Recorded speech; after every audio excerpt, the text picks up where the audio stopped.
Well, it's good to be here. Thank you. My name is Ryan. I am the Utah President of Employers Council. We are a membership organization for employers. Some of you are members, L3, UTA, Orbit, are members of Employers Council. But what I do is, I'm an attorney, licensed in Utah, Colorado, and Florida. I have my SPHR. And for years I've been training on these topics, and Leah, through a connection, I believe it was through L3, reached out and said, hey, we'd like you to come and present on the ADA. It's one of my most favorite topics to do because it's a challenging law. Most of you here are in HR, as I can tell, and have talked to some of you in the room. So you're familiar, hopefully, with the basic fundamentals of the ADA. I'm not going to necessarily cover all of those, but wanted to cover, in the time that we have, some practical aspects of the ADA. I've included a scenario. I sent the slides and a scenario to all of you. We'll go through that towards the end. And really, in my opinion, the ADA can be a very routine and repetitive law that you apply. The outcome is going to differ generally every time. But if you can master the process, you can walk away from a situation knowing that you followed the ADA and the outcome is what it is, but there's a process. We'll talk about the process and then again some 10 recommendations about different components that I frequently see that are missed or done incorrectly, and then we'll talk. And so this is not per se just me going to lecture for, what is it, 8:20 till 10. Please have questions, ask them. We'll work them in, and I just want to leave about 15-ish minutes for this scenario and follow the questions that you may have at the end. All right, do you have any questions for me before we begin? Please. Are you okay to be interrupted during the presentation with clarification and questions? Absolutely. Okay, thanks. This is like a stump the chump type discussion, so please. Yes. All right. One of the things that I think is critical about the ADA is the challenge of dealing with people sometimes at their worst in a situation that is genetically or historically challenging, or it may be a new condition that they're just dealing with. And then you have the intersection with the employer who is trying to accomplish a job, is trying to accomplish tasks, functions to be performed, businesses or services or widgets to be provided, and we need this to happen. So we have an employee who's unable to do something, we have an employer who needs that something done, and we have this intersection of the ADA. So what I want to cover today is, again, a general understanding of why we have the ADA, what its purposes are. Come on in, we've got a couple spots right over here. No, you're just fine. Next time we'll make you sing. That's good to know. You know the little teacup song? Do I have to do moves that go with it? Good. So one of the things that I want you to think of is, out of the way, is this. All too often with the ADA, I see this quite often. I don't see it, I don't hear it, or I don't speak about the ADA because, well, we just, in essence, hope that it goes away. What are your experiences on it? Do you see this, perhaps at your companies or previous companies, where there is a tendency to just overlook it or not want to address it? Do you see that? One of the reasons why, and this is again just my experience in working with employers for a while, one of the reasons why is because we don't necessarily understand the ADA. I think we get decisional paralysis. We don't quite understand what we should do, and we get wrapped emotionally into something, and we shut down. And decisions aren't made, or they're not handled properly. So the goal for me as I counsel and work with employers is to avoid this, but rather to recognize the fundamentals of the ADA, why it exists, what we're trying to accomplish, and what those steps are so that it can be an interactive discussion. It can be a process where we reconcile business needs with the needs of the individual. And those aren't necessarily incompatible. And that's, frankly, one of the beautiful things about the ADA, is if it's done properly, and I think with the right frame of mind, you can avoid and largely omit that conflict that's inherent in this problem when an employer needs something done and the employee can't do that. Okay? So what we're going to cover today is my clicker stopped working.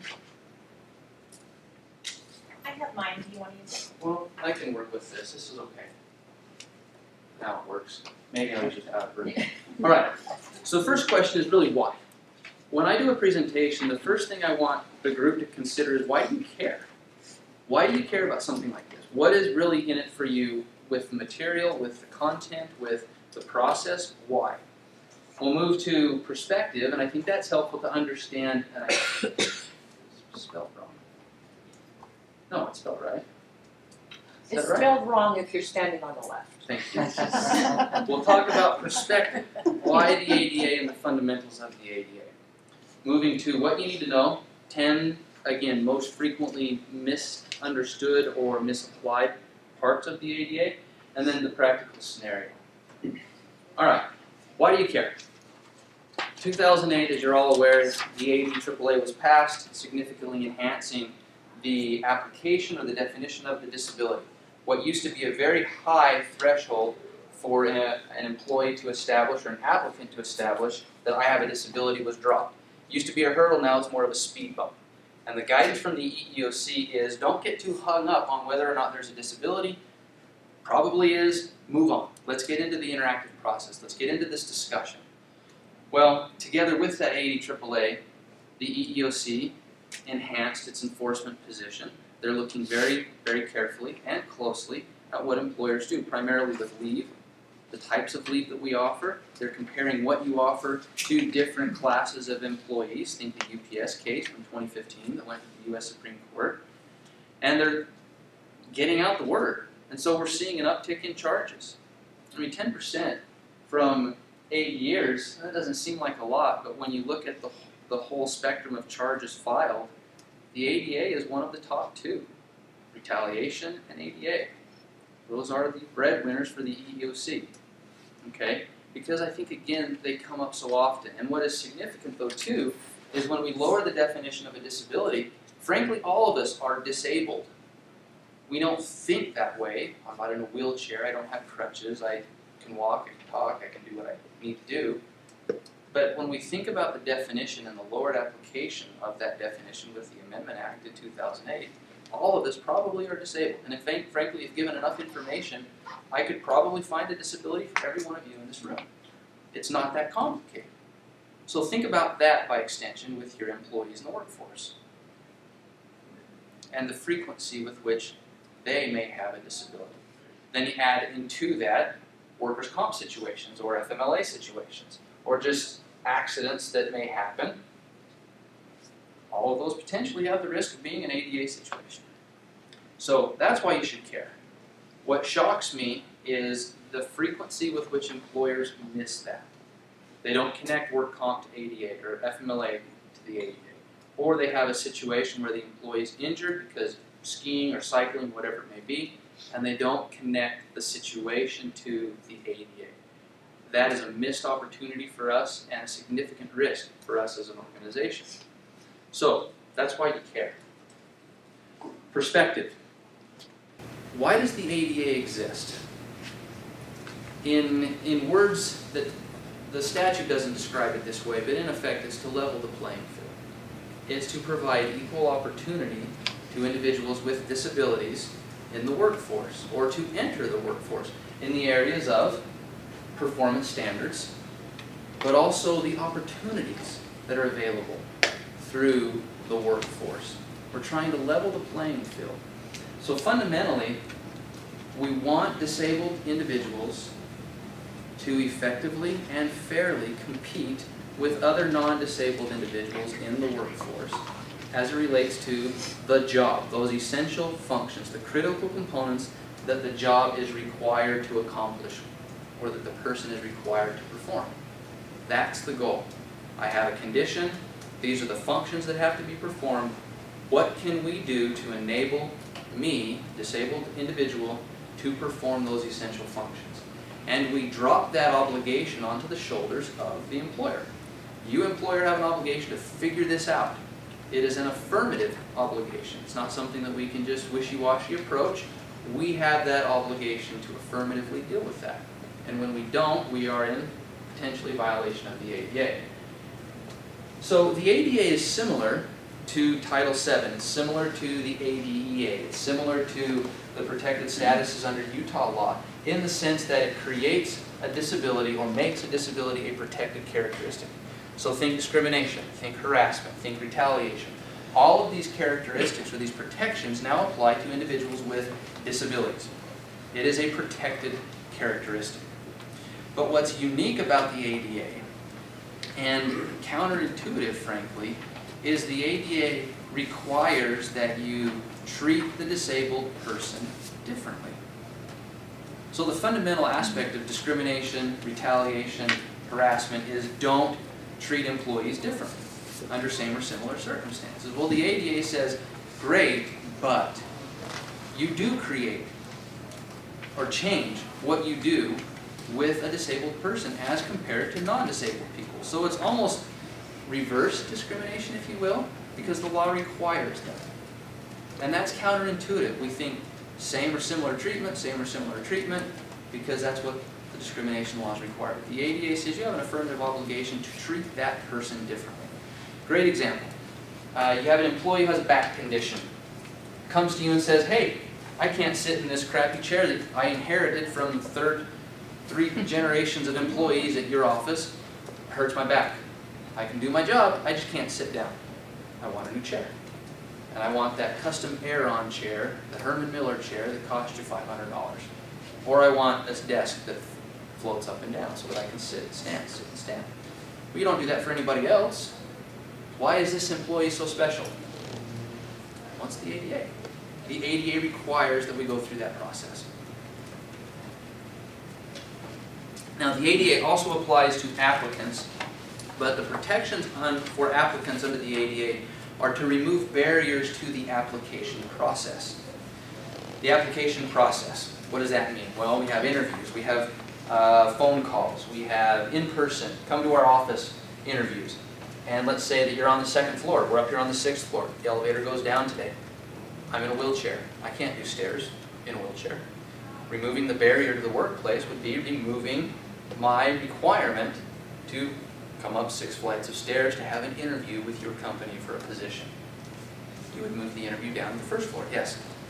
So if, let's say, the doors to get access into the building for the employer, like the company's specific doors, if they're not wheelchair accessible, would that mean the company isn't in compliance with the ADA? So you have two aspects. There are 4 titles of the ADA. Title I deals with the relationship between employers and employees.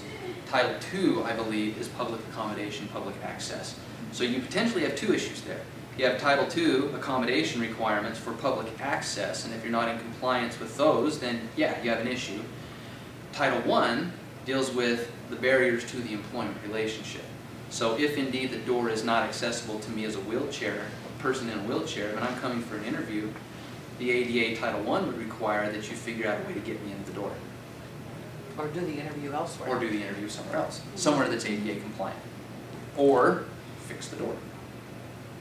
Okay, but if you have someone that's able to open the doors for that interviewee, then it should be okay? Under Title I would say yes. Title II, probably not. Are you going to have somebody standing at the door to open the door every time?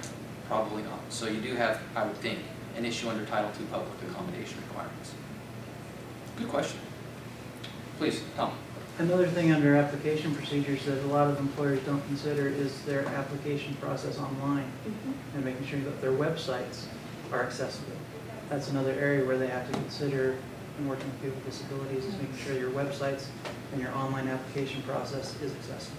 Excellent point. So again, thinking about the barriers to the employment relationship, we've talked about a physical barrier. Now we have an online barrier. Come on in. We have an online barrier. But if I have a visual impairment that qualifies as a disability, and I can't read your website and thus complete the application process, Tom's correct. I have an issue there. Yeah? I'd just like to mention as well that if you have further questions about accessibility and accommodations, Tom and I are happy to come out and meet with your visit. There are things that we can do to do some evaluations of accessibility and give some suggestions. or have members of our team with the Utah Center for Assistive Technology help with that as well. So please reach out to Tom or I after, and we can talk through some of those things that are happening for you. Great, thank you. There's chairs over here if you want a place to put your elbows and put a beverage, so please join us if you want to. All right, so as I mentioned, the ADA is distinct and different from these other laws that create protected characteristics because, again, it gives us the affirmative obligation to treat that person differently under the unique circumstances of that person and the job that they perform. And the goal for us as an ADA practitioner is to narrow down the scope of what that really means. What are your conditions? What does that mean? What can you and can't you do that are essential functions? And what does the job require? That's the scope every time that we're looking at with our ADA and individuals with ADA conditions. All right, so this is a map, if you will. And I like this because for me, I think visually and sequentially in a logical way. And so this is helpful to encapsulate those steps that you should be following and practicing as an ADA practitioner at your companies. So there are a couple questions that we're asking first. And then we get into the analysis of, well, what are the job functions and what is the accommodation in that interactive discussion? Well, the first question that we should be asking is, for an applicant or an employee, is the individual qualified? Qualified means, and the regulations define it as, able to perform the essential functions with or without an accommodation, and possesses the knowledge, skills, abilities, training, qualifications necessary to meet the minimum expectations of the position. That's qualified. If the person's already in the position, odds are they're qualified because they're in the position, they're doing the work. Something's changed or a disability has modified what they can or cannot do, but up to that point, they were doing the job. Qualified. Applicants, if you're interviewing them and reviewing their qualifications, odds are, again, they're probably qualified because that's why you're bringing them into an interview. You think that they may be a good fit and able to perform the functions of the position. So the first question, again, that we're asking is qualified. Now, with employees or applicants, you could get to the point where we're asking, here is an essential function. Can you perform this essential function with or without an accommodation? And the employer, the applicant, may say, no, I can't. There's nothing you can do to help me do this. At that point, the argument could be you're no longer qualified. If you're not qualified, the ADA no longer applies. And therefore, the accommodation analysis, the interactive process analysis, we don't have to do that. If you're not qualified, this is the first way out. Okay? But again, generally, they are. That's why you're in the situation you're in, because they're either in the job or you're interviewing them for the position because you think they're qualified. Yes? I've got a question. Please. One of the things that we're working on right now is must have a valid Utah driver's license Okay. as a qualification for a job. I wonder if you could speak to that broadly as a possible way to inadvertently screen otherwise qualified individuals out. Does that make sense? Yeah. So Okay. the key in the analysis with your question is really, what are the essential functions of the position? What does the position exist to accomplish? If I'm driving a bus, I need a driver's license, a CDL probably, or some version of a driver's license. So can we require a driver's license as a minimum expectation or as a minimum qualification to perform a driving position? What do you think? Yeah, Why? it's an essential function. Okay, so there's a nexus, a reasonable connection between the functions to be performed and the qualifications that we're insisting upon. If you can make that connection, then yes, you can insist on qualifications and requirements. So how about for non-driver jobs? No, That's where it's a really where the secondary conversation has qualification. been. Okay. Because obviously, we will require a driver's license and a CDL and certain things for our bus operators, our tracks operators, firm and all those. But we have a number of employees who are not primarily drivers, where we've also still are having some conversations about whether or not having a valid Utah driver license is still in fact. So you used an interesting phrase, did you catch it? Yeah. Not primarily drivers. Yeah. What does that mean? means it's not an essential function of the job. Okay, so That's what, in a way then, But it might be, if that needed. if it's not an essential function of the position, that begs the question, why do we require it? Why don't you just say state photo issue ID? But again, why?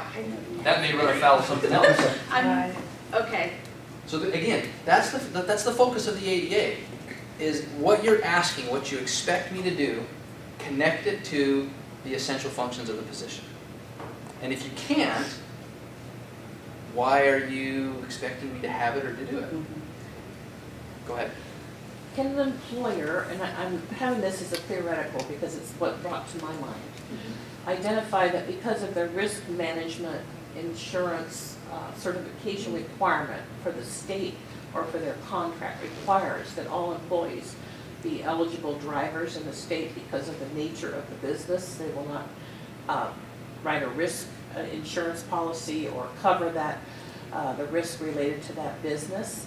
Is that a business reason, even though it's not specific to the job, but is that a business reason to state, based upon our risk requirements and our, and there's a lot of risk requirements related to transportation and lots of other things, especially if there's some federal involvement. Is that a conversation that you've heard or experienced, is we can't insure you so we can't hire you? I would argue that it is, and that it is a legitimate business reason or a legitimate business need or interest, because we have this law, this requirement, our insurance. We can't be insured if we don't have this. Okay. Or there's a state regulation like background screens for companies that have individuals in contact with minors or vulnerable populations. You have to have a background screen, or you have to have some license or qualification. If there's a law or a regulation, or even, I would say, an insurance requirement that you must have this, I would argue that is a legitimate business need. And so it is grounded in the fundamental question, how is this related to the job? Okay. Just wanted to think about that. But again, because it's almost one step outside, Yeah, because it it's is a not step beyond It the is. applicant experience. correct. So please don't apply if you don't have. Yeah, so in that context then, I would want to be very, very comfortable that indeed it is a requirement, whether legal or because of the way we do business or how we do business or with whom we do business, we have to have that as part of the qualifications for this position. Thank And you. if you don't have it, you're not insured, therefore we run risk, and that's not a good business practice. Okay, thank you. Good question. All right, does that help? All right. So first question again, qualify. Am I or am I not? Second.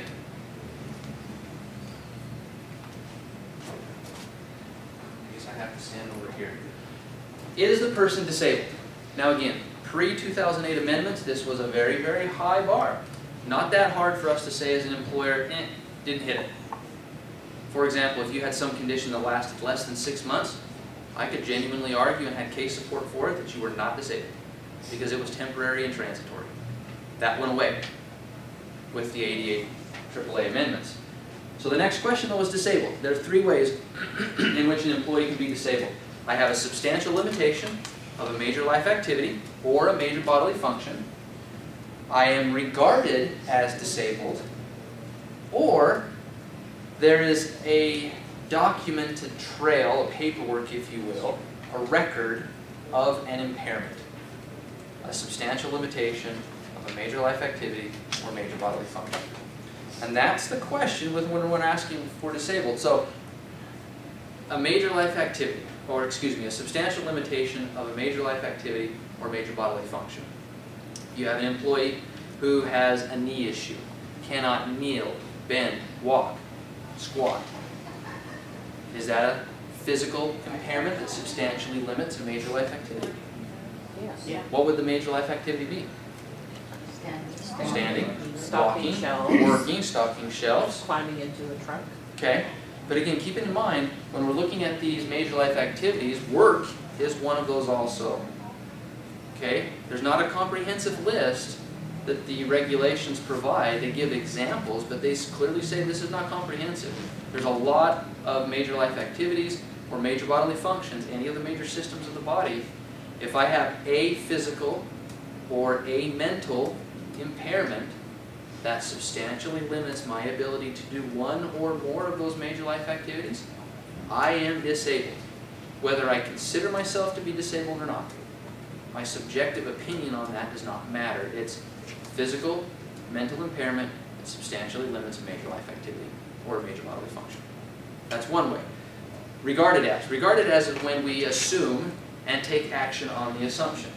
For example, there was a case where the manager, supervisor came to the employee and noticed that the employee had some kind of a sore on his hand and made the assumption, without any medical support, that this is a lesion related to the AIDS virus. And therefore, we're going to send you home. Sent the employee home. So we have action based on an assumption to the detriment of the employee. I have just regarded that individual as disabled. This one should never frankly happen. We see it often because managers or supervisors just don't know what they don't know, and they see something or they're sympathetic and they take action based on that to the detriment of the employee. And what we've done now is you've effectively bought yourself an ADA violation. You've assumed that they're disabled, and whether they are now doesn't matter. You've assumed that they are, therefore they are in our protectability or might have disability, therefore triggering obligations for the employer to engage in an interactive process and provide reasonable accommodations as needed when necessary. Okay? Those are the three ways we have the disabled. Next, this is the key question, in my opinion, with this analysis. So again, keeping in mind, probably we're all qualified, probably we're all disabled. Again, so what? What I care about is, does the disability impact performance of the essential functions? If it does not, don't worry about it. Don't change, don't do anything. If it's not an essential function that is limited by or impaired by the disability, we don't care. If it's not an essential function, give it away, give it to somebody else. If the job does not exist to accomplish that function, the ADA just says, give it away, or it doesn't matter, have somebody else do it. If it's an essential function, however, then you have to deal with it. And you have to work through that interactive process and provide reasonable accommodations to enable the individual to perform the essential functions of the job, whatever are impaired because of the disability. Okay, please. So I'm thinking about colorblind. Okay. So if someone is in a role where distinguishing color is part of the job, but it's not essential, I have the option to say, we can solve this without any discussion. If you are colorblind, you're not required to identify whether the light is red or green for the loading dock. Give it We'll away. have someone else take care of it. Yep. Here's an example. My By office. doing that, are we saying you are disabled and we have made an accommodation, or are we just saying that's not going to be your job? In a way, I would say that you are going through an interactive process because you're dealing with a disabled person, but it's not an impact on performance of the essential functions. So we kind of jump out of the ADA process. But the fact that you're still having the discussion, that looks good for us. Whether that qualifies as or amounts to the interactive process and an accommodation, I would say not, because there's not an effect on the essential functions. But it'd be important to document that for future reference, should there be a change in roles or... Sure. Okay, Sure. thank you. Sure. So here's an example just to give you, again, something a little more to chew on. I used to work in the Colorado Springs office of Employers Council, and we had a water cooler with the 5-gallon jug on top. And I don't know why, but the timing always seemed to work out, and I would go get the last little bit of water and now it's empty. And I can't just walk away from that. We need to change it. Well, let's assume I have a back condition and I can no longer lift that jug. My position as an attorney in that office, did it exist to rotate the water? Probably not. And it would be a stretch for me to say that. So because it's not my responsibility to rotate the water jug, somebody else has to do it. I can no longer do it. It's not an essential function. Someone else needs to figure it out. Okay? Unless you decide to lift it and injure yourself. Sure. Then I have other problems Yeah. and other issues. All right. So effect on performance. That's a key question. One of the most important recommendations I can give to you is what you know is fantastic, and what you do and see at your organizations is fantastic, but you're one person. You have a host or hordes of supervisors or managers below you who have no idea about this. One of the most beneficial aspects of the ADA, or excuse me, of what we're talking about today, is to pass at least some of the knowledge along to your supervisors or managers, just red flag basic training. Here's what a disability is, here's what you do when you spot it. Don't take actions, don't take decisions, don't do anything if you spot it. Get me and HR involved. Yes? And again, Tom and I can help with that as well. If you need training on disability etiquette or communicating with and about people with disabilities or any of those things, Tom and I can provide that assistance. Great, thank you. No charge, right? No charge. All right, so if we're qualified, if we're disabled, and yes, there is an impact on the performance of one or more essential function, we're into the reasonable accommodation analysis. So what do we do at that point? Well, it depends on, again, what the condition is and what the person can't do. The regulations allow for us to require medical information from the employee that tells us here are the limitations, signed or issued by a physician who's qualified to provide an opinion on that. And once we have that information, we now know what the person can't do, what those essential functions that are limited, the duration, perhaps the functional capacity. I can lift this, but I can't lift that. And then we go into this interactive discussion and analysis to determine, well, what are we required to provide? A reasonable accommodation.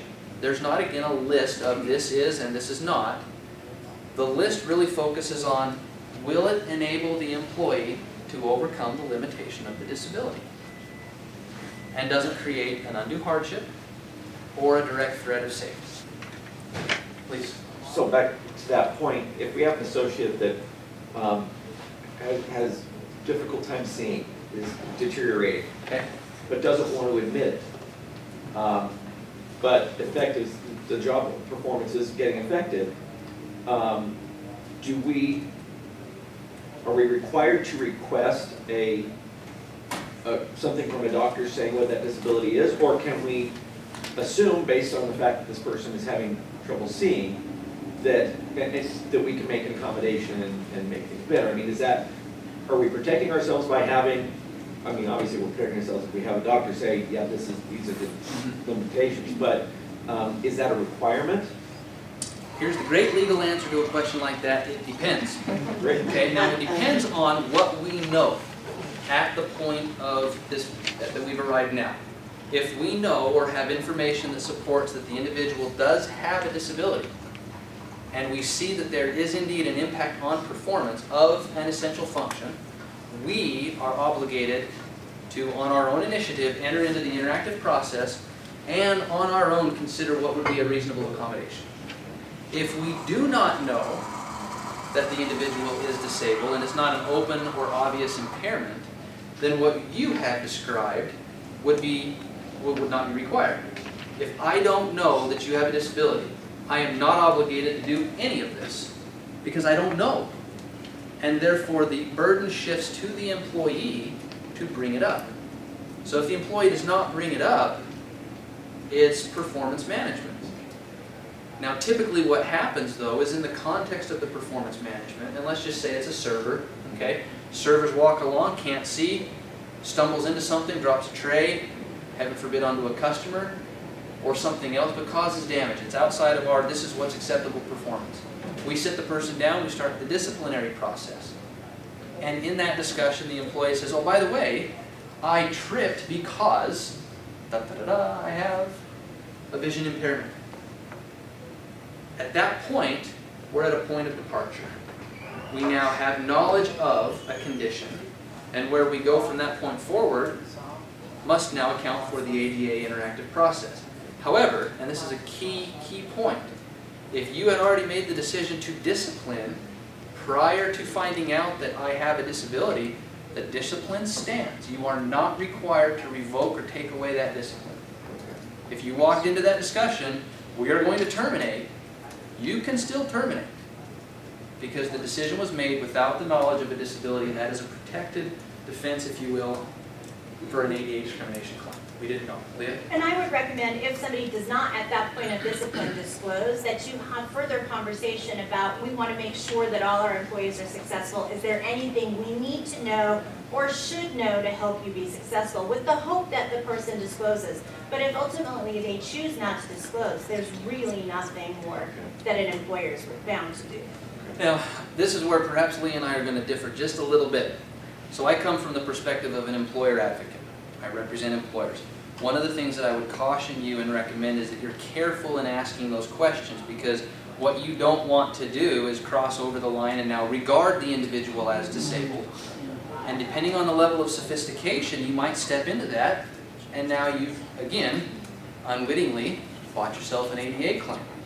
So I think with some training, the way you described it, I don't disagree with that, but would caution in application of that expectation.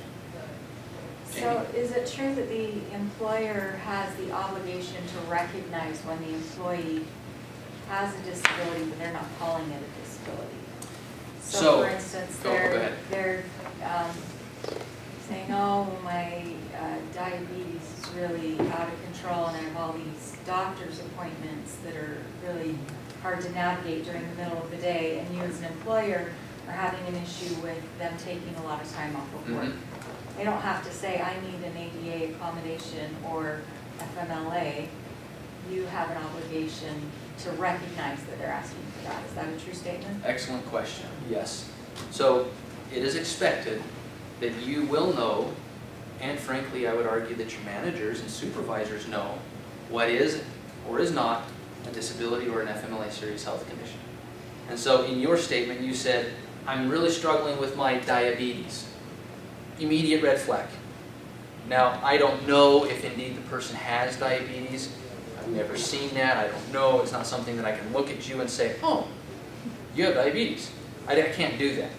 But the employee has unloaded that information in the context of performance of the essential functions, attendance, or perhaps excessive leave or absences, something like that. We're now on notice that there's perhaps a medical condition, and diabetes would qualify as a disability. It's a physical impairment that substantially limits a major life activity and a major bodily function. We're on notice, and therefore we're squarely into this process now. And that is, again, the disconnect between what HR knows and does and what the manager supervisor knows and does. The supervisor is going to hear diabetes and think, Join the club. yeah, no, I've got issues too. You know? Or it even goes even further. Well, I've got issues and I work through them, so suck it up.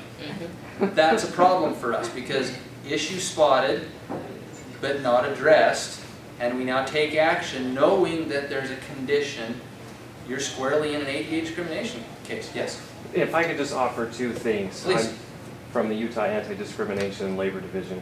So when we see claims where there's a question about whether or not they meet the definition of disability and it's close, we're probably going to give it to them that they are disabled. And I would second that. The EEOC, again, their guidance says, don't get too hung up on this. Probably are disabled. Move on. The other Keep thing going. I was going to say is, when you were mentioning before, like if you had already made the decision to terminate or discipline an employee prior to finding out that they have a substantially limited condition, then you don't have to take away that discipline. I'm not going to make any comment on that, but we always like documentation. That really helps when it's clearly documented when decisions were made. Yep. And I'll just leave it at When that. that decision, no, and that's fantastic. Tell me your name. Mike Barrett. Mike, thank you. I agree with everything Mike has said, and if I'm defending you and the question revolves around when did you make this decision, first thing I'm asking for is show me the paperwork. Show me and prove to me that you made this decision prior to becoming aware of the disability. Because if you didn't, can I really defend that decision? Probably not. You made it, or arguably, or perhaps made it with knowledge of the disability, and therefore benefit of the doubt will probably go to the employee. Go ahead. So date and time are important. Very not much just so. we were told last week. I had one case where we were literally talking about a matter of hours. And they could document it, and I was able to persuasively argue that, look, we walked into this meeting, we talked about this decision to terminate, we walked out of the meeting, and then went back to my desk, received an email that said, oh, by the way, I've got whatever it was, disability. that distinction of time right there was enough where we could say again, well, at this point, did not know, and the employee at that point was unable to say, well, I had discussions about it before, I told someone else about it.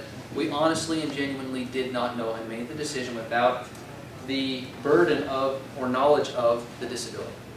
So that is a key point. Yes, Mike? And email is a great way to show documentation because it's date and time stamped. We see who it went to and who it was from, all those things. Yep, and if you ever get into litigation, email is just another form of documentation that we can request, and you can be required to provide it. And I can do, I forget the phrase. It's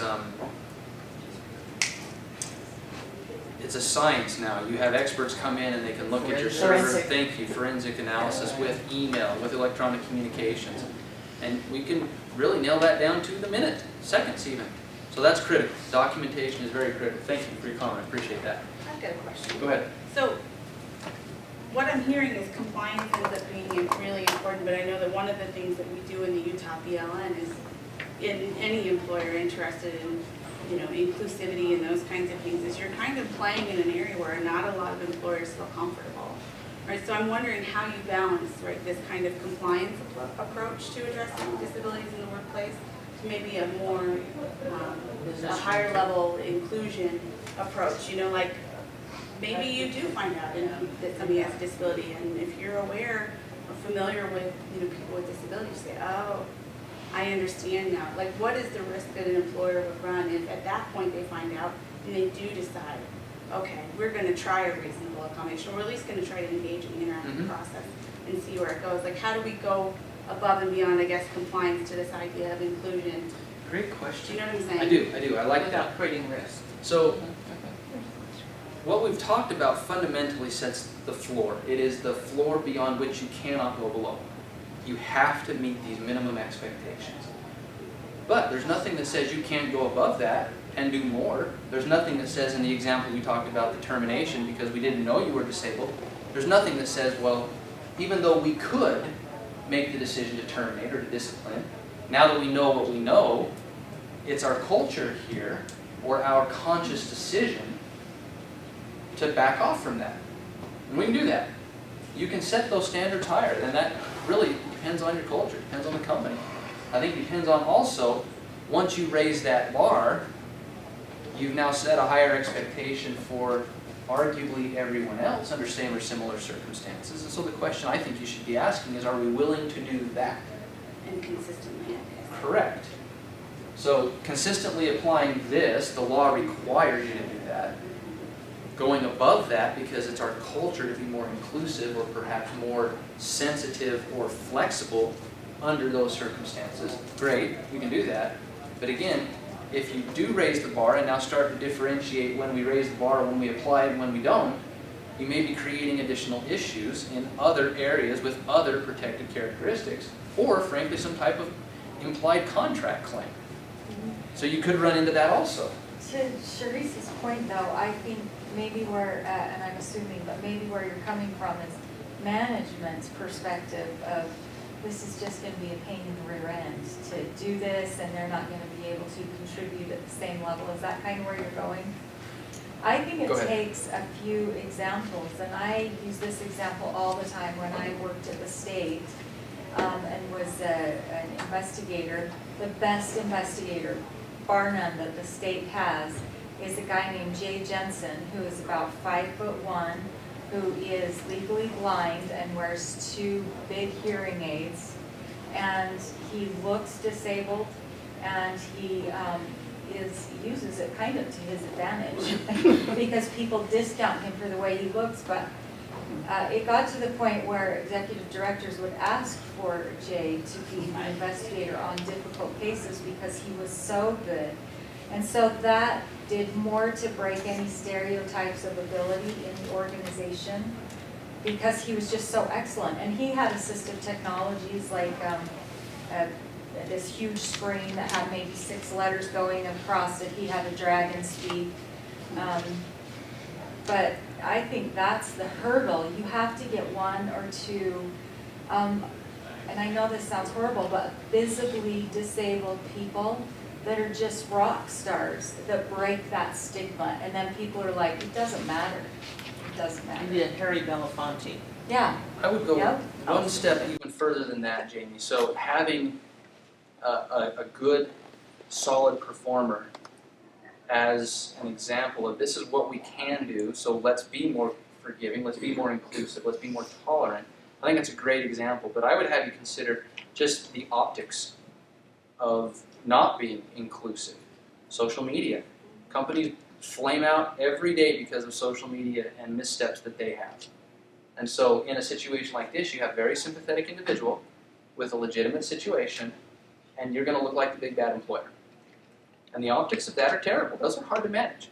Now again, you still have the ability to say, well, here's what we know and here's where we're at, and we're not obligated to do that, but the court of public policy is pretty extreme sometimes, and I think frankly that's something you need to consider.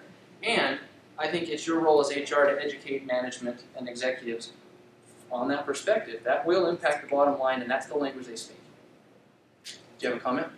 I want to know how much is on the employee responsible for when they're talked to about coming clean. Because we just had one where the employee couldn't do the job, and part of the job was driving to sites, meeting with contractors, meeting with developers, taking physical measurements and everything like that. They weren't doing it. When they were questioned about their performance, they said, well, they made excuses. We knew there was something physically going wrong. Basically, we asked the question, is there something stopping you from doing this job? No, I promise, there's nothing. Absence. Go ahead. Finish. Well, and it just escalated where we got to the point of termination. I mean, it went on for almost a year, and we got to the point of termination. 30 minutes before, she comes clean to our HR manager and says, hey, I do have this issue. She didn't even know she was going to be terminated. So well, we kept her, we moved her to different position and stuff, but then I want to add one more thing. That position, the position she had before came open in her desired area, her hometown. She wanted to apply. And we said, you can't do the job. And I thought we were going to be meeting with you. You know, so I mean, what did we do wrong and how much responsibility did we have? Great question. Wow. Scenario. And it You happens cannot force the employee to disclose an unseen or an unknown disability. The ADA puts that responsibility on the individual. The individual, if we can't see it, I can't taste it, touch it, smell it, observe it, I don't know, and if that's legitimate, it's on the employee to disclose that to us. In the context of, again, performance, okay? The why we care. What's the effect on performance? If the employee doesn't do that and we take decisive action culminating with a termination, before we know, that's defensible. Now, in your instance, you backed it off 30 minutes because prior to really executing on a termination, we made a decision to back off. Okay, great, you can do that, and kudos to Questar for doing so. But your next question, though, I think poses some concern also, is she applies for the same position in a different location, and your statement was, you can't do the job. At that point, without some type of medical support for what she could or couldn't do, I could argue if I was on Mike's side of the fence, you're making an assumption here, potentially regarding, potentially limiting, and not complying with that ADA interactive process. So in a situation like that, just because there's these performance issues before doesn't necessarily preclude your decision to know you can't, but I would like some support for that. Okay, just want to interject one thing, and I totally agree. She said, I can't do the job. She said, I can't. And then when she disclosed, now we didn't get anything doctor, but she had some condition. She couldn't get even into the truck. We even bought her a lower truck, or got her a lower truck, so that it was something she could, a company vehicle she could get.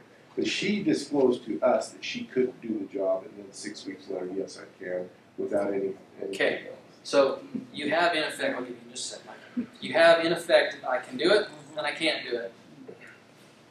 Okay, which one do we believe? Well, that's a great example of where we should be asking for medical support. Because you said no, and now you're saying yes, well, what changed? Or what is different about your ability now to perform the essential functions of this position in whatever the hometown is? I think you can have that discussion. Mike, what were your thoughts? So first of all, we are a neutral entity. We just hear cases that are brought to us. We don't advocate for either side. We don't represent either side. Which is what I love about you guys, because you do a very good job of that. Thank you. Almost nobody thinks that. Coming from other states and dealing with the EEOC, Nobody with a payroll. I would say you guys do a pretty good job. Well, and as an investigator, I can't tell you, we'll interview the person who filed the charge, and then he'll say, I swear you just work for the company. And then we talk to their HR, and they're like, you're just out to get companies for. Yeah. So but we're in the middle. So the other thing I was going to say, and I think this is where employers get lost swimming around in all this, if it helps to focus on there are some legal elements that a person has to establish in order to establish a claim of discrimination. And the last piece for failure to accommodate is they have to show that they were denied reasonable accommodation. And so when you're thinking through these scenarios, and this is something that I would say to either side, so I'm not giving legal counsel, when you're thinking through it, helps to stay precious to those legal elements and say, okay, in this scenario that I'm dealing with, does this person have a disability? Are they qualified? Did they request reasonable accommodation, or is there enough evidence to show that I knew that they needed one? And can they show that they were denied a reasonable accommodation? Because if they can't show that, their claim's going to fail. So in your instance, and let me connect those two, you've told us you can't do the job.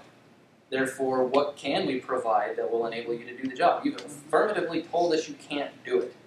So you weren't denied an accommodation because there's not one that exists. That would be one argument. Now, again, I think there's a good middle ground because of the contradiction, yes and no, to ask for some additional information, and that's where a medical inquiry form would become helpful. Yes?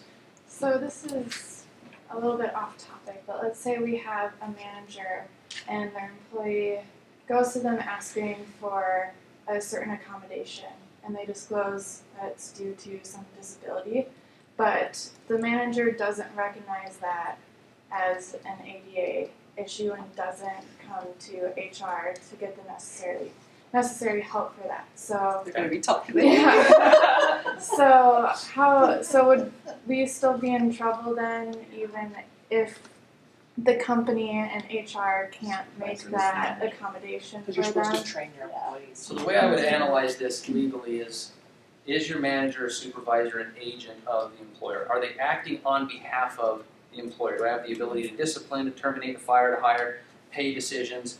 Can I do that? If yes, then I am the employer.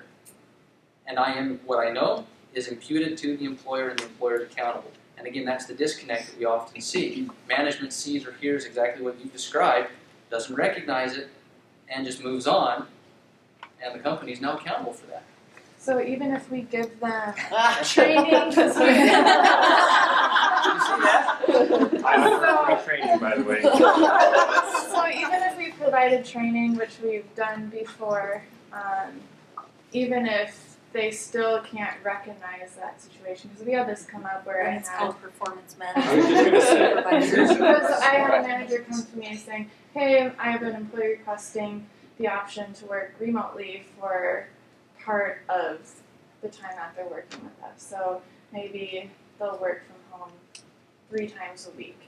And I was like, yeah, that's something that we can look into. And in that situation, that's up to the manager if they want to allow the employee to do that. And then he put in, well, she said that she has anxiety driving from her home to the workplace.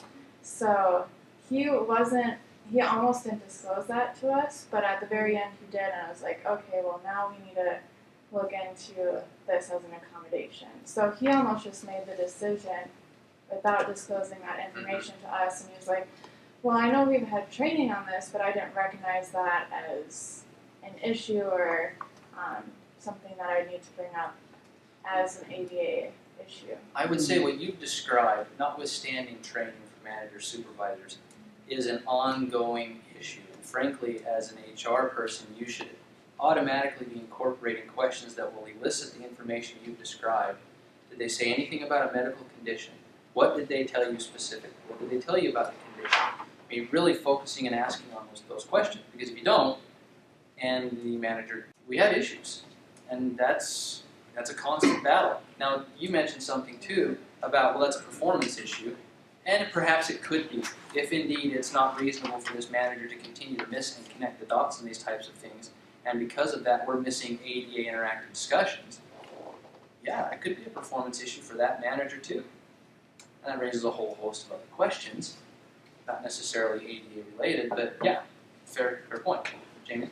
We have a very challenging ADA accommodation right now, and I want to take advantage of free legal advice while you're here. Well, So, let me capture that first and it's say, not qualified. this is legal. just general Yeah. stuff. So generally, we Because I'm gonna have a this lot of questions and I don't wanna hypothetical sidetrack situation. here. We have a campus of 4,000 employees, approximately 9 buildings, and 2/3 of our workforce are engineers that have to travel between those 9 buildings. So we have an employee that has a severe cinnamon allergy, and it causes them to go into anaphylactic shock. Okay. Even if they walk past a toaster that somebody is toasting a cinnamon Pop-Tart in, they have a reaction. So as part of the accommodation in their building, we put a sign saying severe cinnamon allergy, be aware, don't use. But then the employee had a reaction to perfume, because there's certain perfumes that they use cinnamon smells in. What is considered a reasonable accommodation? Banning perfume and bathroom deodorizers and cinnamon from a campus of 4,000 with 3 cafeterias is really problematic. Where do we say this is reasonable, or can we say, here's an EpiPen, that's our accommodation? Okay, going back to this discussion, okay. Disabled, yes. Qualified, yes. Effect on performance, probably. Having the inability to breathe, because I'm not an anaphylactic shock. There's a connection to my job there. So we're at the point of reasonable accommodation, and what is reasonable under these circumstances is varied, and I think there's quite a lot of options on that menu. The only out a company has to not providing a reasonable accommodation is one if it creates an undue hardship, meaning what you're asking us to do is such a high burden that it will fundamentally alter how we do business or cost us so much that it puts us out of business, and therefore we can't do that. That's one defense. Or you're asking us to do something that puts you or others at a reasonable risk of threat, of safety, of injury.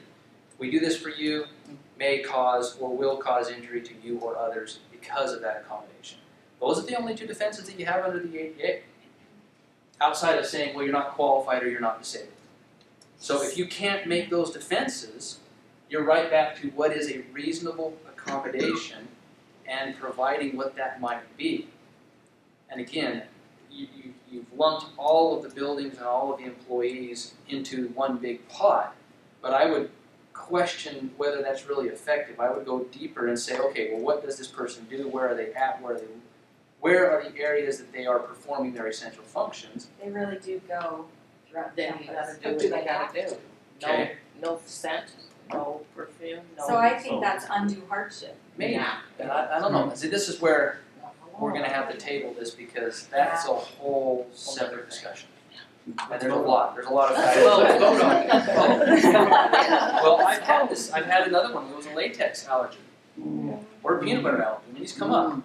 There's dog allergy. I have a dog that is an accommodation, comes to work, and I have known a person who has an allergy to dog gas.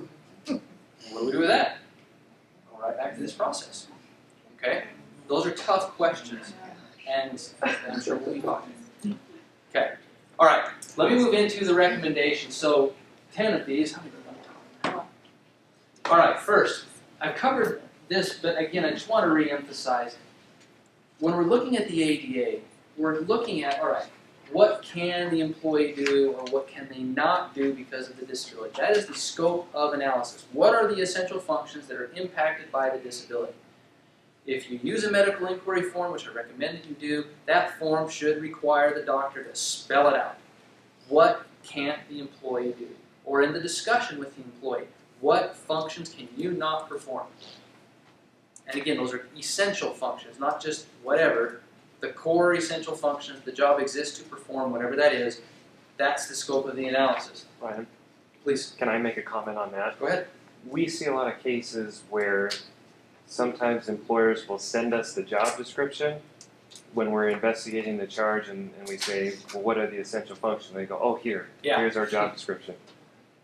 That's not in reality That's a always, stretch. yeah. So when we're looking at what are the essential functions when we get a disability charge filed, we'll talk to the person who does the job, the person who filed the charge, and say, walk us through a day in the life of you doing your job. And we'll probably ask the same question to the supervisor and get the job description and weigh all of those things together and decide what the essential functions are. So I had this later in the documentation, but we'll field it now. It is on you. It is your responsibility as the employer to set the terms of what those essential functions are. Best place to do it is in your job description. Keep them accurate, keep them current, and make sure that they do indeed reflect the functions that are performed by the individual. What's difficult is that they do change over time, and it's one extra step that a manager, frankly, should be responsible to update and keep current. One other thing, probably the thing that we see the most where it's listed as an essential function but it's really not is a lifting requirement. That's like the most common thing where employers will say, oh, this is an essential function, and then when we dig into it, it's like, okay, well, when was the last time anybody in this job ever lifted that amount of weight? It's just in case. Yeah. And that's sometimes not enough. Now, you could have an essential function that never happens but is indeed an essential function. I'm a prison guard, let's say. I've never had to detain a prisoner, but I have to be physically able to detain, secure, and shuttle back to the cell, or whatever that looks like. Flight attendants. Sure. And it may never happen, But they have to. but I have to be able to do that because of safety, for example. But a lifting component, and that's a great example, I've never had to lift anything higher than 10 pounds at my job. So why does it say as an essential function I'm required to have 50 plus? And because you can't do that, well, we're not taking action and making decisions, and you can't do your job, that's a problem for us. So the job description must accurately reflect those essential functions. And that's one of your best ways to get good information in front of the investigator that indicates these are indeed the essential functions, and reality will play this out. You will see that they are. That's your best opportunity to get that in front of the person. Yes? If the essential functions of the job and the job description are quite simple in general, because of the scope of coast to coast, whatever, is the presented, reviewed performance expectation guideline for that role at that time on a document that could also be provided to support the essential functions of the job? I think it could. If the job is more generally described, however, in this location, in this context, this is what is expected, here it's stated. Yeah, I think it could. Now, what often happens, though, is you're going to have a disconnect. Yeah, Because one form wasn't updated and the other one disagrees with it. okay. So again, that's on you. That's your burden. If you want to use those documents to support that this is an essential function, please make sure that they're accurate and that they agree. Yes? What if you were to have, I don't know, kind of a line or another, something that says other? Other jobs as assigned or other Yeah, or functions as something like required? that, because I do feel that you, particularly in an environment of, that is not unionized or whatever, this is all you can do, you know, people want to use some initiative and And do help extra. out or move forward or whatever. I think that there is that little protection, although it's not required, but it is something that is like other. So I don't know. the other jobs as assigned caveat, is that enough to support or substantiate that whatever that other function is, indeed is an essential function? I'm doubtful. Because for one, if it was so important, why wouldn't you just mention it in the job description to begin with? But it's kind of like a requirement, but other, kind of like a preferred. But again, though, But that's you the don't- mushiness of. You're just trying to say, don't mush it, just take Well, it out. Again, Unless it's totally scientifically proven. could something that is or falls under the other tasks as assigned be an essential function? Sure. I don't disagree necessarily with that. What I've seen though in practice though is a significant disconnect between here's the ADA definition for an essential function, here's what you're telling me, and you lump it under the other functions as assigned with the conclusion that this is therefore an essential function. Not necessarily. That subjective interpretation on the employer's part without support in practice or on paper is concerning to me.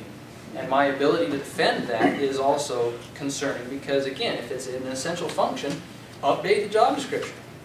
If it is indeed critical to the performance of that function, the paper should reflect that. Go ahead, Tom. Yeah, one thing that we passed along to our business partners that they discussed at the ADA Symposium nationally is that if your essential functions are more than 3 or 5, you probably got too many. Because a lot of times we want to put as many as we can in there to cover ourselves so that it's listed, but only 3 to 5 tasks are typically essential to that position. If you've got a laundry list, you need to reevaluate it. Again, essential functions, what does the position exist to accomplish? And that's not going to be everything on that page, so keep that in mind. Great points. All right, number 2. You have a duty to provide a reasonable accommodation. If there is a disability that triggers or is connected to the performance of the essential functions and we know about it, that obligation is ours. You must engage in the interactive process. You must consider and evaluate reasonable accommodation. If you do not, you talk to Mike or the EEOC. You're dealing with a charge and potentially a lawsuit or litigation that results after that. So possibilities for a reasonable accommodation are these. Just some examples. Again, this is not an all-comprehensive list, but some examples. Changing the way or the method in which the work is performed or the environment in which it's performed. Think of the chair. Manage the employee differently. I need, instead of you telling me verbally, I need you to write it down because I have a difficult time auditorily processing what you're saying. Or I have a mental disability which impairs my ability to understand and comprehend at the rate of speech. I need it written down so I can stop, reflect, review, come back again. Reassign you to a vacant job. That's one of the last stops on the ADA tour. If you've exhausted what you can do for that position as an accommodation, or if there is no accommodation in the current position, reassigning to a vacant position is an essential step before termination. You must look at, and if available, reassign that person who is minimally qualified to perform the functions of that new position. Is that kind of this situation here, where there was another role? That one's a little more convoluted because she said I couldn't do it, but then I could. Okay. That's different. All right. What we're looking at here with reassigning to a vacant job is you have postings, you know what your jobs are available, and in the discussion with the employee you should be asking, well, we've exhausted what you can do in this position. In other words, I can't accommodate, make sure that you can indeed show that. So now we're at the point of, is there something else that we can offer you, a different position that you're minimally qualified for to perform, with or without an accommodation? And if yes, that is a preferred transfer for that person. And even if you have other more qualified applicants, if that internal transfer is indeed minimally qualified, the ADA says they should get the job, above perhaps even a more qualified applicant. Now that's a tough one to swallow, but again, that's the ADA. Quick comment, Jamie? What is it considered a reasonable amount of time to have them removed from the job and look for reassignment? I've heard as little as 2 weeks and as long as 6 months. So how long can leave be an accommodation?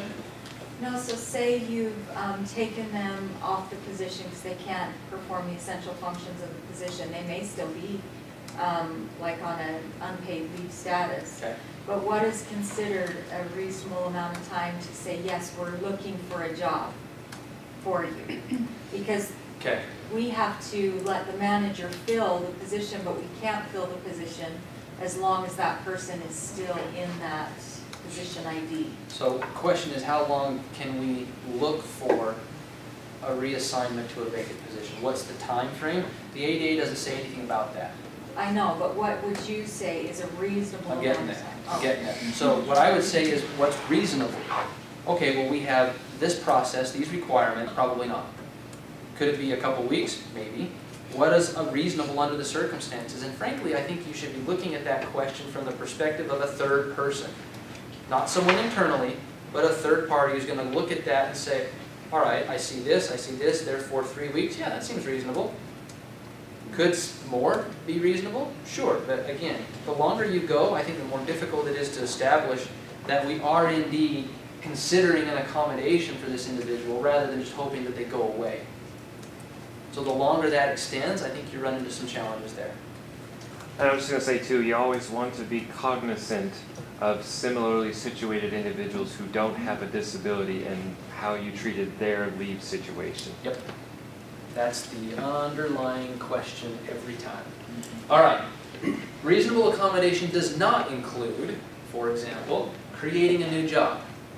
Well, here's my job and I can't do that, so I just want you to make something up.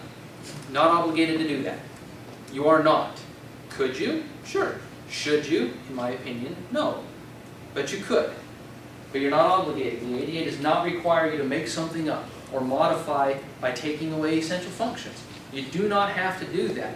Here again is a constant disconnect between managers and HR. Managers will hear something and say, oh yeah, don't worry about that, I'll have somebody else do it. If that's an essential function, you've just modified their job. Potentially creating a new function, a new position. So managers need to understand before I create a new job or lower performance standards, which you should never do, have a discussion with HR. Let's walk through what our game plan is, what we are required and not required to do. Because I'm not required to lower those essential functions. If the job says you have to put 100 widgets on the assembly line, that is the expectation. And the question then becomes, what can I provide to you, disabled employee, to put 100 widgets on the assembly line? That is the question. Would you like an example of that? If it's quick, yes. We had a case where it was a disability. The disability caused the person not to be able to show up to work on time. Employer came back and said, well, attendance is an essential function of this position, and if you had all the details, you would say, well, yeah, this is an essential function. However, on days when this individual couldn't get to work on time, she would simply phone one of her supervisors. She had multiple supervisors, and one of them would cover for her until she got there. There was never any discipline, and then she was terminated for attendance. Red flags. Wow. That's a concern, okay?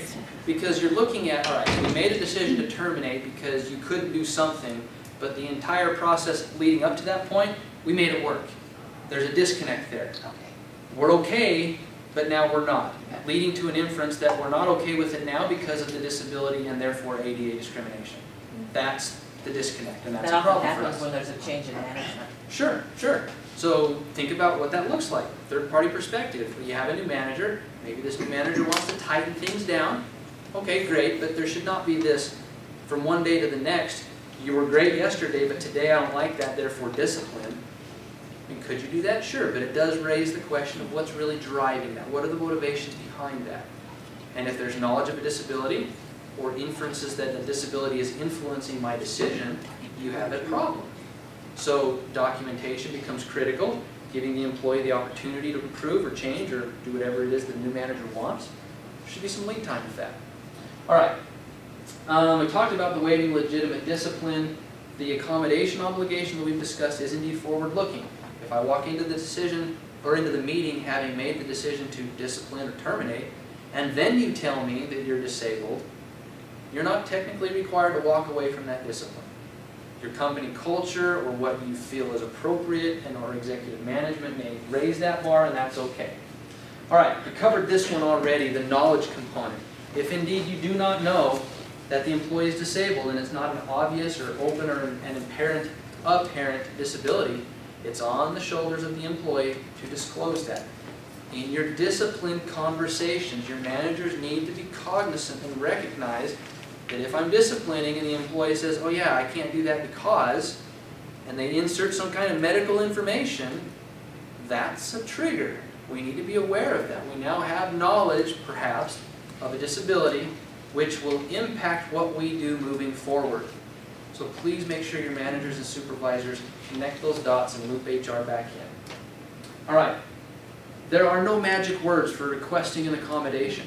I do not have to say, quote, I have an ADA disability and therefore I'm formally requesting a reasonable accommodation and let me begin your There's nothing like that. What they have to do, the trigger is again, performance of essential functions with knowledge of a disability. If there is an intersection of those two, you are indeed probably on notice of a disability that impacts the performance of the essential functions and therefore triggers your interactive process, and possible accommodation obligations. Okay? Can I ask a quick question on Please. this topic? If we're kind of getting new into ADA with our company, and we have employees who say they're disabled, and they tell us, we can't do this job because of this, this, and this. And we go to their doctor and we say, okay, this person is, we're providing this paperwork to prove it. And the doctor comes back and says, no, they can do their job. Okay. You have a medical opinion. The employee says one thing, a qualified medical professional says no. You are entitled and allowed to rely on the medical professional opinion, notwithstanding what the employee may say. Now, practically speaking though, there's a disconnect. Why?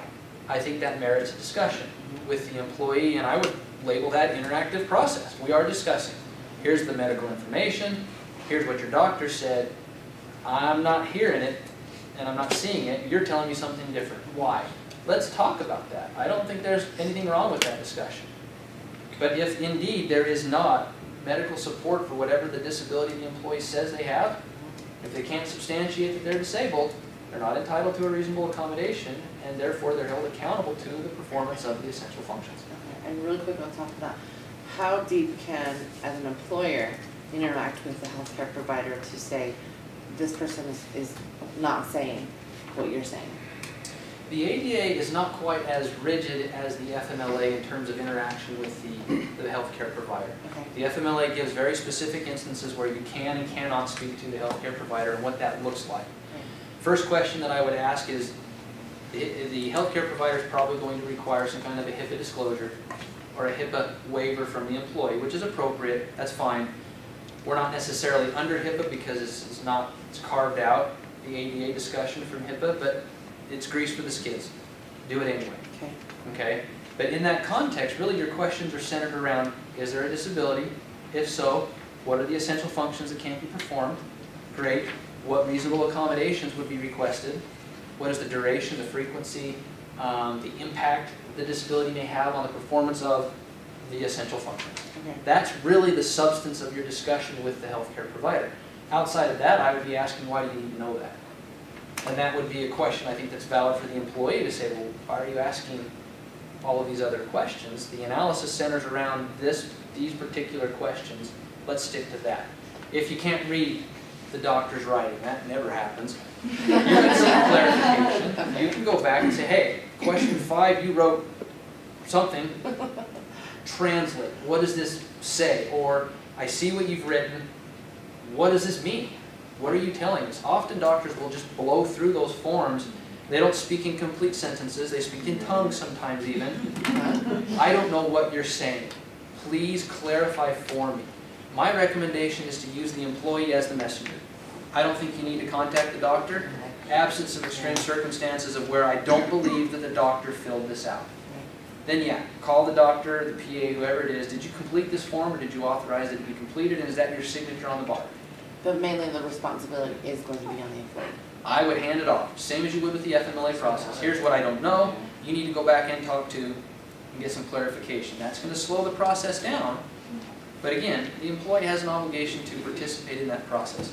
I had one like this where the employer needed more information, so they told the employee, you need to go to your doctor and get this information. They never did, they never did, they never did. They fired him. He filed a charge. He lost. We found that he failed to engage the interactive process because he didn't go do what they asked him to do and get more information. This is one of the nice things that I think is fair and appropriate with the ADA. That interactive process is a two-way street. If we are interacting and you, employee, refuse, you essentially just blown your ADA rights and protections. You are obligated to play the game and by the same rules as we are. And if our requests are reasonable, you are required to respond if you want to enjoy the protections of the ADA. Now, one caveat and concern is if you are making the employee jump through hoops because we just don't like you, that's a problem, okay? There needs to be legitimate reasons why you're asking for that information. Yeah. And having the employee go back, because there is cost. There's time or perhaps even a financial expense to go see the doctor again. And sometimes, again, can you grease the skids and we'll just call the doctor, we need clarification on this one question, I will do that for you. Yeah, you save the employee a visit to the doctor, perhaps a co-payment cost, sure. But just be careful about how you interact with the healthcare providers. I was gonna say the same thing, sometimes employees say, I can't afford to go see the doctor again, and that's when you ask permission, can I just verify this information myself? Sure. Fill out the form, Get the get HIPAA the waiver. approval, we'll ask. Now, here's another example, let me just play off of that one. We're in the interactive process, I hand you a medical inquiry form. First time I've given you a request for medical information, the employee says, I can't do it, can't go see the doctor, don't have the cash. This is going to sound very harsh, but that is not your problem as the employer, okay? It is the employee's obligation to obtain that medical information if it is indeed necessary for us to make the analysis about a reasonable accommodation as part of the interactive process.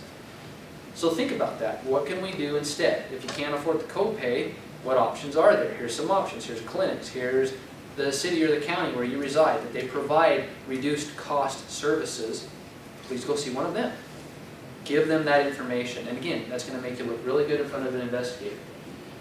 Okay, job performance.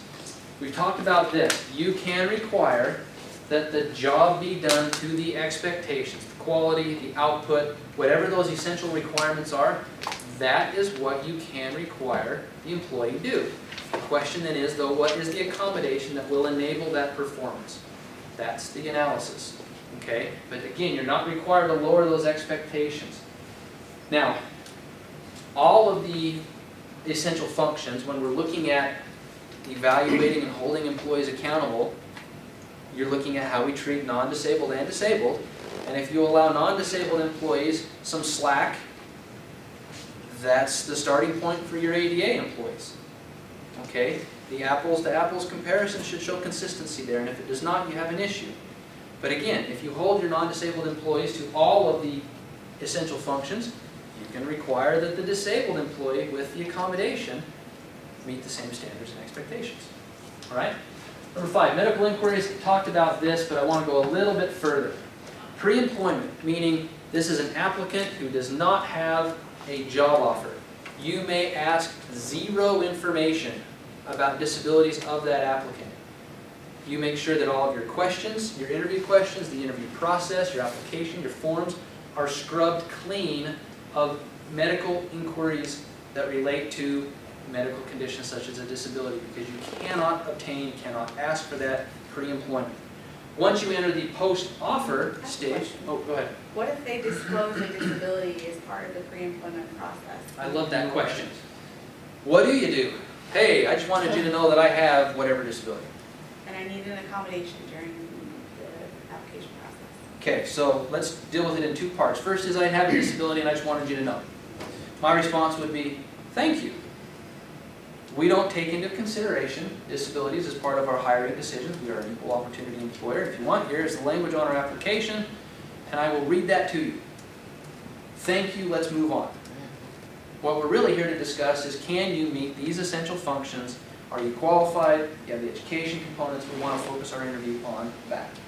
Now, you went one step further. I have a disability and I need an accommodation for whatever that essential function is. And great. Let's have the discussion. What does that look like? You disclose that you have a disability.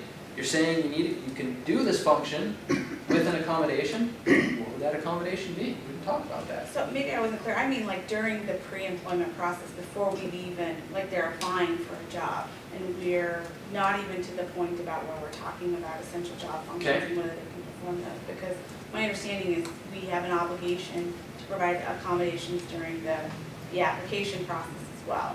Right, so what do we do? But for the application process, not for the job itself. Right, We're evaluating qualifications and the ability of the individual to do the job.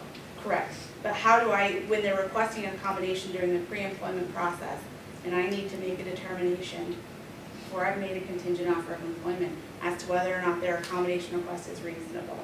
So I'll give you an example.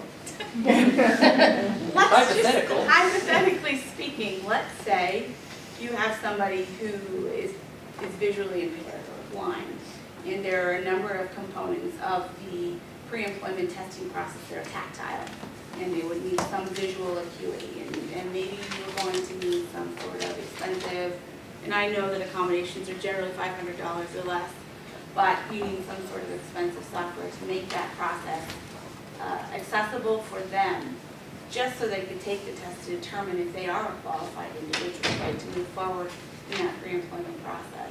Could we request medical information to verify that they have the disability they're indicating they do, so we can then figure out if it's reasonable? Yeah, could. I would question, is it indeed necessary? Is it Well- worth it?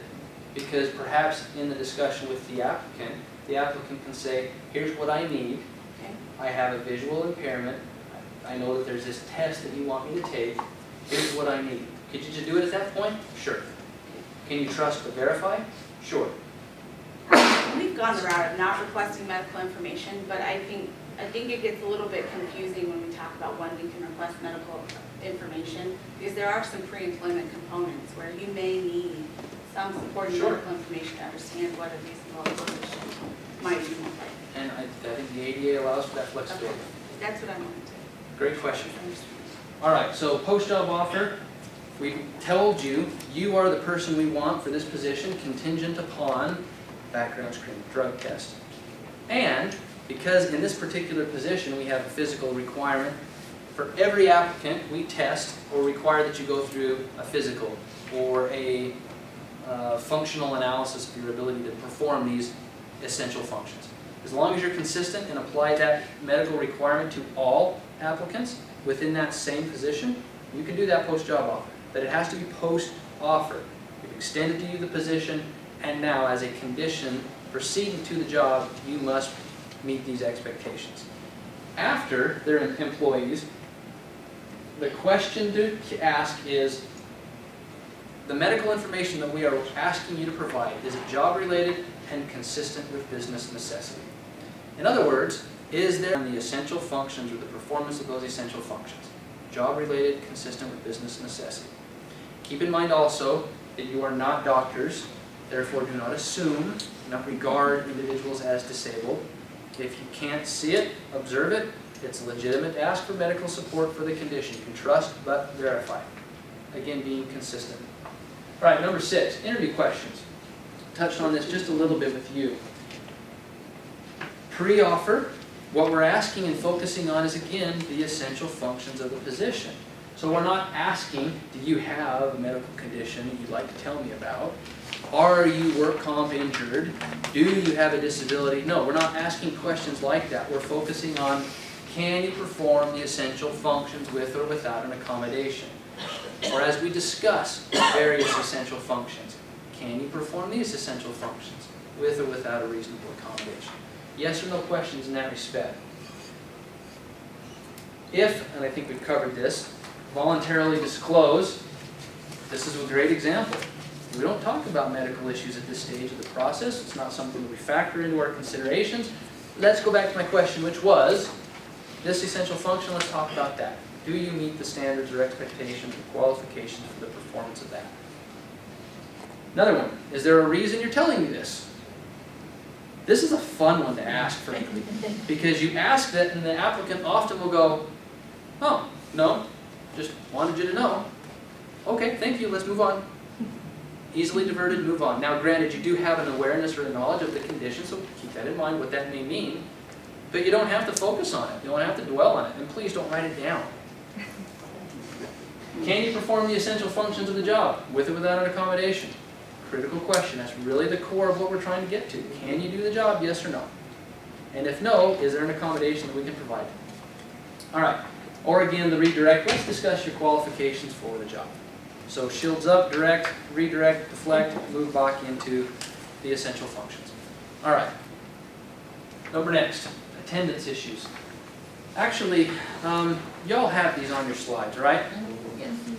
I think they are fairly self-explanatory. Let's take the last 10-ish minutes. We started a little late, so you want to cut me some slack. We'll go till 5 after.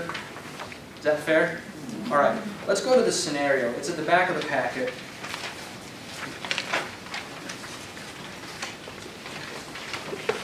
I want to talk about this. All right, so Jason has been with the Mortgage Corporation for about 3 months. He's a mortgage lender and has turned out to be a relatively poor performer. Lots of questions there, what that means. When focused, which seems to be only 20% of the time, he is quite competent and gets a lot done, but more often he appears unorganized, has trouble prioritizing and completing tasks. He is often late to meetings and claims to have misplaced notes or papers. When you confront him about his performance, he admits he struggles with ADHD and that working in cubicles is very distracting for him and interferes with his ability to concentrate, stay organized, and complete tasks. As a reasonable accommodation for his ADHD, he requests an office with a door. There are only 3 such offices in the building. The CEO has one, the CFO has one, and the HR person who routinely deals with confidential employee information has one.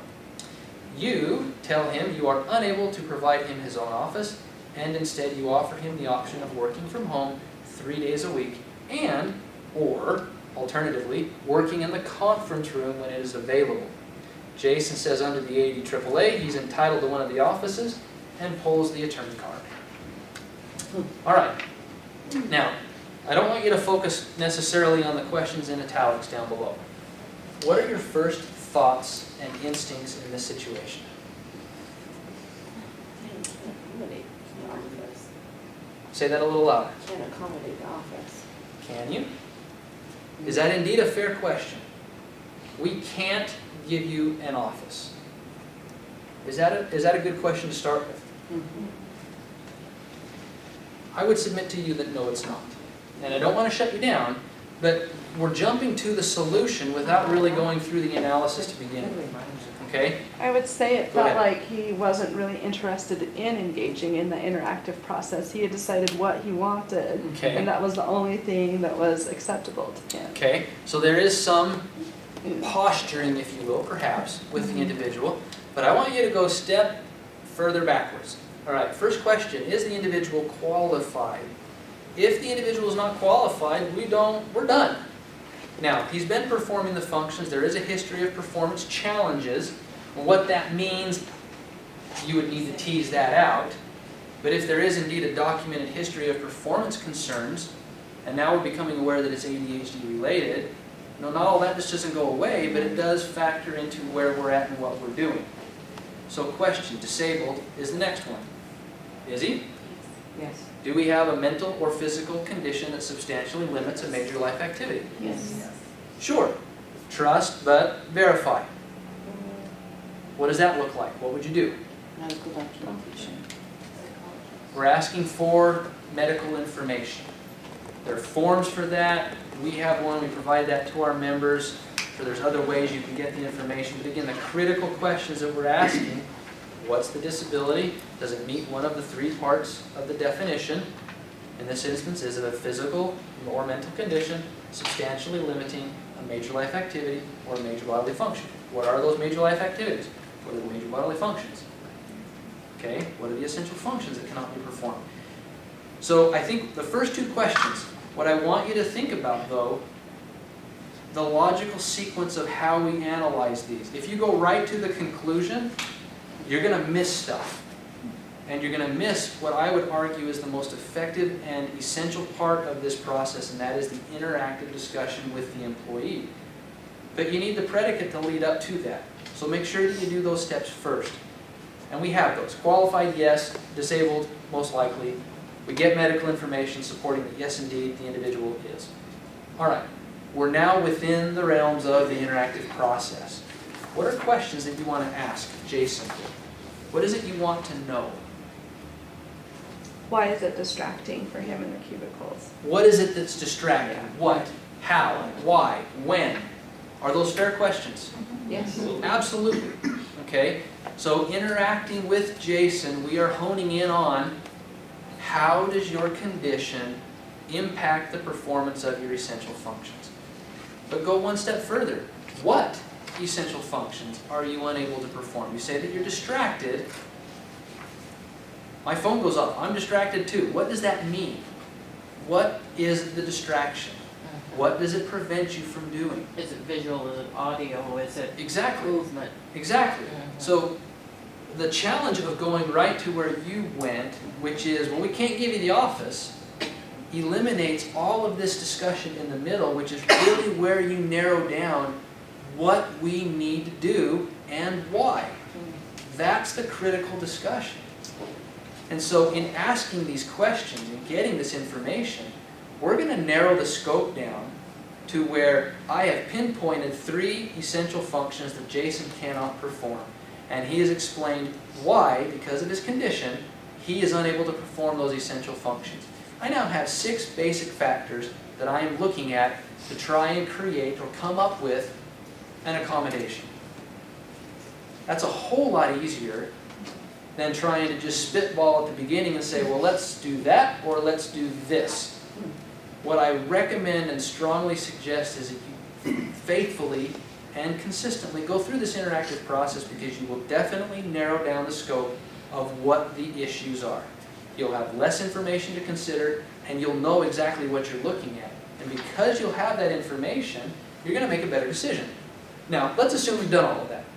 And Jason says at the end of this discussion, here's what I want. I like that corner office. It has a door, has a window, it's a sweet view. I hate my cubicle, it's distracting. I want the corner office. Well, we've narrowed it down to, here are the 3 times in which you're distracted, and here's how it impacts your job. Is the corner office reasonable? Maybe, maybe not. But if you've done the analysis up front, you're going to know that I'm distracted when people walk by. Or I overhear things from my coworkers surrounding me. Or I'm visually distracted by the wide open space, or whatever that looks like. Okay, well, we don't necessarily have to give you the corner office to address those 3 issues. I've seen companies that put cardboard up to extend and make it like an office, or extend the walls. We Or have a team put- member who has a mesh roof over their cubicle because they don't want fluorescent lighting. Sure. It's okay, Or change the lighting above. I mean, yeah. going to the Lexus or the Mercedes option is not required. You do not have to do that if there are other less expensive yet reasonable options that will address the disability and its impact on the performance of whatever those essential functions are. Plus the beautiful view is probably distracting. There you go. So if indeed you are distracted, I mean, that's part of the question. Would the view be distracting also? Fair question.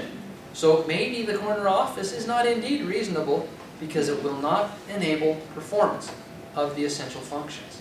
That's the critical analysis. What I see too often is we skip that. We don't know what we're talking about, and we're just throwing darts in the dark. We have no idea what we're really trying to hit. But if we narrow down the scope using medical information, a fair interactive discussion with the employee, you're going to narrow down and you'll know exactly what you're dealing with and exactly what would be a reasonable accommodation. Now let's assume that there is nothing up to granting the corner office. The only way that you can deny that, if it indeed is a reasonable accommodation, is creates an undue hardship or a direct threat of safety. Think about that. That is the protections under the ADA. And if you can't meet one of those 2 defenses, and that is indeed the only reasonable accommodation, you're on the hook. And if you don't deny that, it's a failure to accommodate. And that's a problem. Now the CEO is going to need a little education on that one. People in the office. Okay, go How ahead. do you know that that's because of the disability? It could be just, I don't know, the track record of that job has a certain percentage of the same issues or whatever. I don't, maybe there's not a good match and it has nothing to do with the disability, particularly because it's within the initiation period. Sure. I don't know that, we're just giving too much privilege to, and it might be very legitimate, but this is very early in the, I mean, it's. So if let me interject a couple facts with your question here. If I am indeed within the first 90 days of my employment relationship, and I come to you and say, I have ADHD, I'm distracted by whatever that is, I want the corner office. I can't do my job unless I have the corner office. Is the employee at that time entitled to the same rights as someone who's 30 years down the road? Yes, absolutely. There's no distinction there. Day one, first minute of my job, I am entitled to ADA protections, whether it's... But you did not know at the time, and you were disappointed because the performance wasn't there. Okay, so you've drawn a distinction between the performance leading up to the ADA discussion. None of that goes away. Okay, it still is valid performance. But from that point of knowledge or awareness of the disability moving forward, we're now looking at that situation through the lens of the ADA. And to the extent that what happened before may happen again, that becomes something that we should now be considering accommodation. If what happened before is unrelated to the disability and it happens again, then be consistent in your performance management. If it's unrelated to the disability, discipline as you would a non-disabled individual. Great question. All right, so last thought. CEO comes to you and says, why did you say no? Why did you not give the corner office? How do you respond to that one? Well, boss, through the interactive process, we provided alternate solutions, which we're reviewing and validating. In other words, yes, giving you or Jason the corner office would be a reasonable accommodation. However, there are other options that are reasonable. Reasonable meaning they will address the impact of the disability on the performance of the essential functions. So the ADA doesn't require that we give the corner office. The ADA requires that you provide a reasonable accommodation. And reasonable under these circumstances, knowing what we know, is whatever. Whatever that may be. Good questions. All right, you have my contact information on the last slide. This is what we do. Again, we are a membership organization for, I'm not going to go to it, you can turn to it. I like the word magic. That's okay. This is what we do. It's something that I love and enjoy. So if you're interested in Employers Council, want to learn a little bit more about us, please give me a call. You've got my card in the jacket of the folder there. If you have other questions about the ADA, I've got about 15, 20 minutes to talk for a little bit more if you'd like. But thank you for coming today. Really quickly, if you did not sign in, please sign in so we can make sure to get a survey to you about the training today and we can share the information with Ryan. Also, if your business is not listed on the sign-in sheet, if you'll add that, so if you registered using a Gmail or a Hotmail account and not your business email address, please add that. There is more materials up there about the services that Tom and I can provide. There is an employer workshop coming up on September 12th. It's a half-day training to learn more about the services and supports to businesses as you look at hiring and retaining individuals with disabilities. It's an excellent opportunity to learn more, and we have two additional sessions in the afternoon, one on autism in the workforce and utilizing that resource of individuals, and mental health and suicide in the workplace as well. So free to attend. There's a flyer up here. You can get more information or talk to Tom and I after. We will be meeting with the steering committee. If you have more interest in the BLN and would like to become a member or want more information about what we do, please stick around and we can answer those questions. Thank you for coming.